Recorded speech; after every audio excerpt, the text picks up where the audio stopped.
Oke, sudah fix ya dengan rencana pembelajaran yang saya sampaikan tadi. Nah, seperti yang sudah saya sampaikan di awal tadi, karena kelas kita adalah kelas penulisan, hal-hal yang akan kita bahas dan kita bincangkan di sini tentunya berkaitan dengan ranah penulisan. Sekarang kita mulai pelan-pelan berpikir dengan cara pandang seorang penulis. Oke, jika saya bertanya seperti ini, menurut kalian penulis itu pilihan atau sampingan?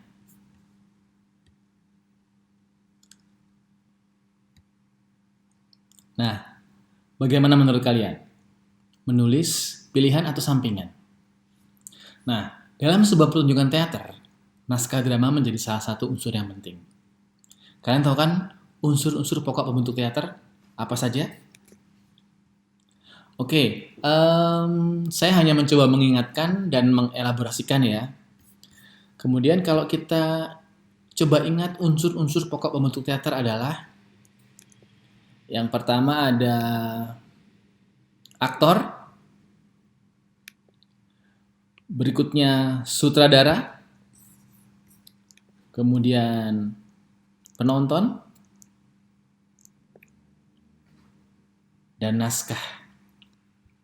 Nah, naskah menjadi faktor penting karena naskah memuat cerita yang akan ditampilkan.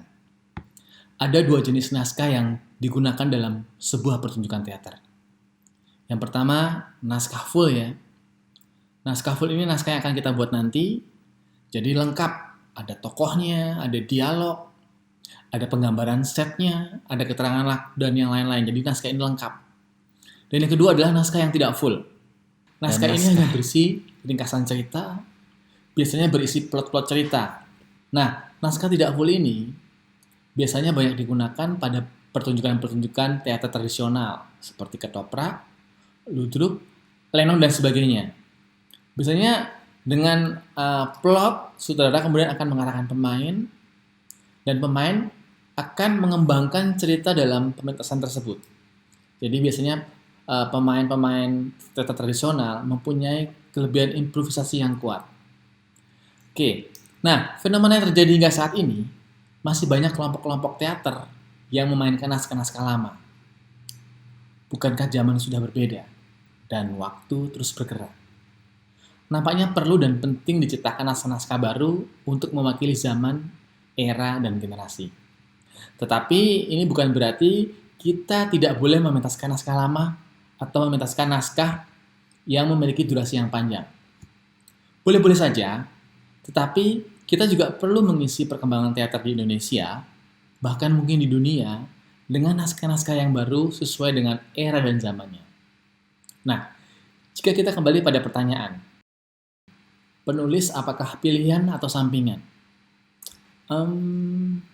Saya percaya bahwa kalian semua yang mengambil mata kuliah penulisan naskah ini belum tentu memiliki passion, memiliki minat ke penulisan naskah ya. Akan tetapi, untuk kalian yang memang akan memilih menjadi seorang penulis, maka kata-kata yang harus kita garis bawahi dengan cetak tebal berkaitan dengan pertanyaan tadi, menjadi seorang penulis harusnya adalah sebuah pilihan dan panggilan hati. Peluang menjadi seorang penulis masih sangat dibutuhkan. Kebanyakan orang banyak ingin tampil sebagai aktor, aktris, ataupun sebagai sutradara. Mungkin ada juga beberapa yang memilih menjadi penata artistik. Sedangkan penulis masih sangat relatif sedikit. Padahal kerja mereka semua berawal dari kita seorang penulis. Jadi, banggalah apabila kita akan lahir sebagai seorang penulis. Nah, harapannya ke depan dari jurusan teater, dari kelas ini, akan lahir penulis-penulis baru seperti kakak kelas kalian, contohnya Mas Joni Faisal, Raudal, Marhalim, Ibet, yang akan menggantikan generasi-generasi sebelumnya seperti Arifin, Putu Wijaya, Nano, bahkan Usmar Ismail. Nah, sekarang adalah pertanyaan berikutnya. Untuk menjadi seorang penulis, kita harus bagaimana sih? Atau diturunkan lagi pertanyaannya. Kalau kita ingin menulis, harus bagaimana sih? Nah, untuk menjadi seorang penulis, Ada 3 hal yang harus kita perhatikan. Yang pertama bekal, alat, dan tempat. Kita akan bahas dari poin yang pertama kali dulu, bekal. Nah, untuk poin yang pertama, bekal, kita akan membreakdown lagi menjadi 4M. Yang pertama, membaca. Sebagai seorang penulis, kita harus suka membaca. Banyak yang bisa kita baca. Koran, artikel, novel, cerpen, naskah panggung, mungkin surfing di internet dengan Mbah Google, kemudian membaca berita terkini. Nah, kalau kita saja sudah malas membaca, dari mana asupan ide itu akan muncul? Oke, yang berikutnya adalah melihat. Oke, sebagai seorang penulis, kita harus sering melihat pertunjukan, melihat film, ataupun melihat sekitar kita.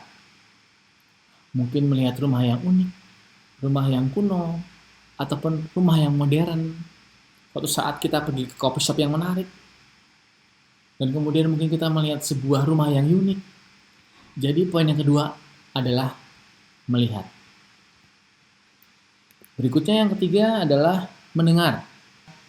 Sebagai seorang penulis, kita harus mau mendengar apapun. Mendengarkan radio, atau mendengar keluh kesah dari sahabat, jangan-jangan itu adalah cerita kita. Kemudian berikutnya, merasakan.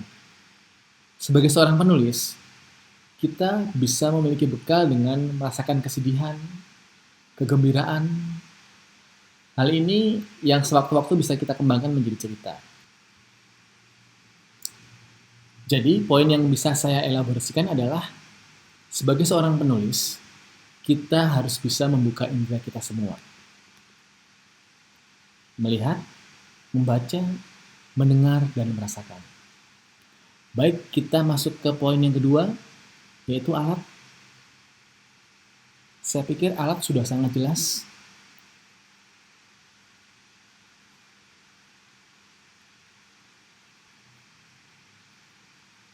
Nah, berikutnya adalah tempat.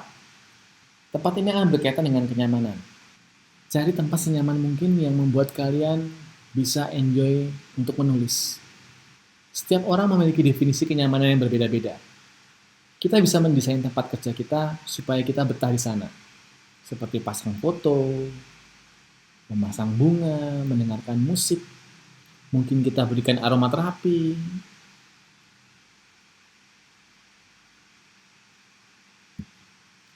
Nah, apabila kita sudah memiliki 3 hal, bekal, alat, dan tempat, ada satu hal lagi yang perlu kita miliki.